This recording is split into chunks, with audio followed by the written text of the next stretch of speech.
There are multiple ways to access the 360 camera view. Tap the 360 icon in the status bar of the center display to enter the 360 camera interface. Tap the 360 camera application in the application interface to enter the 360 camera interface. Press the auto parking button on the steering wheel or in the auto parking interface, which will open, then tap the 360 AVM button in the bottom right to enter the 360 camera interface. When the vehicle approaches an obstacle, a floating window will appear on the center display to alert the driver.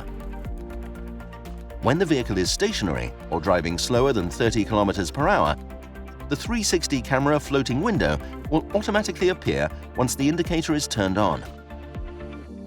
When the vehicle is in R gear, the center display will enter the 360 camera interface to assist the reversing operation. During reversing, the 360 camera view will send alerts or alarms highlighting obstacles around the vehicle.